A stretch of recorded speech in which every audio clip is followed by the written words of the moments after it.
சரக்குந்து உரிமையாளர்களின் வாழ்வாதாரத்தையும் போக்குவரத்து தொழிலாளர்களின் வேலைவாய்ப்பையும் பாதுகாக்க அரசு உடனடி நடவடிக்கை எடுக்க வேண்டும் என மருத்துவர் ராமதாஸ் வலியுறுத்தியுள்ளார். இது தொடர்பாக அவர் வெளியிட்டுள்ள அறிக்கையில், ஜூன் 15 முதல் வாடகையை 25 விழுக்காடு உயர்த்த சரக்குந்து உரிமையாளர்கள் முடிவு செய்திருப்பதை சுட்டிக்காட்டியுள்ளார்.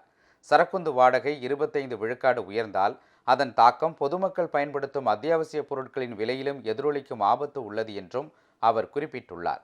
ஆனால் இந்த நிலைக்கு சரக்குந்து உரிமையாளர்களை மட்டும் குற்றம் சாட்ட முடியாது. கடந்த சில ஆண்டுகளில் டீசல் விலை தொடர்ந்து உயர்ந்துள்ளது. தேசிய நெடுஞ்சாலைகளில் சுங்க கட்டணங்களும் ஆண்டுதோறும் அதிகரிக்கப்பட்டு வருகின்றன. வாகன காப்பீடு, உதிரி பாகங்கள், பராமரிப்பு செலவுகள் என அனைத்தும் உயர்ந்துள்ளன. மேலும் வாகன தகுதி சான்று புதுப்பித்தல், அனுமதி சான்றுகள் என சரக்குந்து உரிமையாளர்களுக்கு கூடுதல் சுமையை ஏற்படுத்துகின்றன. எனவே நடுவண் அரசு டீசல் மீதான வரிச்சுமையை குறைப்பதற்கும் சுங்கச்சாவடி கட்டண உயர்வுகளை மறுபரிசீலனை செய்வதற்கும் நடவடிக்கை எடுக்க வேண்டும். தமிழக அரசு வணிக வாகனங்களுக்கான பல்வேறு கட்டணங்களில் சலுகைகளை வழங்கி சரக்குந்து உரிமையாளர்களின் வாழ்வாதாரத்தை பாதுகாக்க வேண்டும்.